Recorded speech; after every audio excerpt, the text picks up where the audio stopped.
দেউলটি গেলে অবশ্যই শরৎচন্দ্র চট্টোপাধ্যায়ের বাড়ি ঘুরে আসবেন, না হলে ইতিহাস মুছে যাবে। এখানে সচরাচর কেউই আমরা যাই না, কিন্তু এই বাড়িতে শরৎচন্দ্র চট্টোপাধ্যায় একটা সময় কাটিয়েছেন। ভীষণ সুন্দর পরিবেশ, গাছে ভরা, একদম শান্ত প্রকৃতির, পাখির ডাক রয়েছে। আমরা দেউলটি নিরালা রিসোর্টের সামনে থেকে টোটো ধরে ৮০ টাকা ভাড়া নিয়েছিল। চলে গেছিলাম শরৎচন্দ্র চট্টোপাধ্যায়ের বাড়িতে। শরৎবাবুর বাড়ি বেশ শান্ত পরিবেশে, বেশ ভালো লাগবে। দোতলা বাড়ি। একসময় এখানে বিপ্লবীদের নিয়ে উনি বৈঠক করেছেন।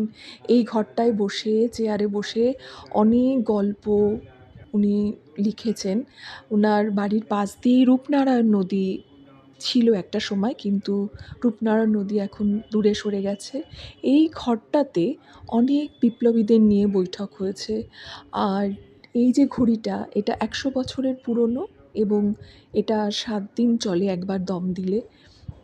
ঘরগুলোতে সেই সাবেকি আমলের সমস্ত আসবাবপত্র রয়েছে এবং খুব সুন্দর করে সাজানো আছে সেই ওনার ব্যবহারের জিনিসপত্র। শরৎবাবুর বাড়িতে ধানের গোলা এখনও রয়েছে।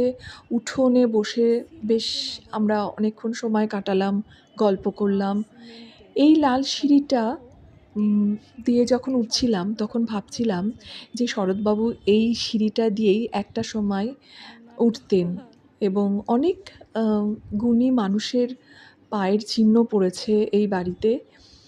আর এই মেঝেটা এত সুন্দর, এত পুরনো মেঝে, কিন্তু লাল সিমেন্ট দিয়ে, কিন্তু কি সুন্দর! আর এই বারান্দায় বসলে সামনের গেট, পাশে রূপনারায়ণ নদী সাইড থেকে দেখা যায় এবং দোতলা বাড়ি। প্রত্যেকটা ঘরেই পুরনো আসবাবপত্র, পুরনো দিনের ছাপ রয়েছে। বেশ ভালোই লাগবে। এই আ এই বাড়িতে ২ জন মানুষ রয়েছে যারা আপনাকে বর্ণনা করে বলে দেবে যে কোন ঘরে কী রয়েছে এবং শরৎবাবুর সম্বন্ধে অনেক কিছু তথ্য তারা জানিয়ে দেবে। আমরা এখানে বেশ কিছু সময় কাটিয়েছি। ভালোই লেগেছে।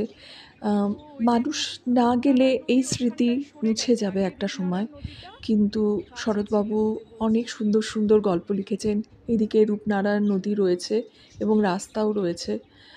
আমাদের মনে হয় এই স্মৃতিটুকুকে বাঁচিয়ে রাখা ভীষণভাবে দরকার আমাদের ভবিষ্যৎ প্রজন্মের জন্য।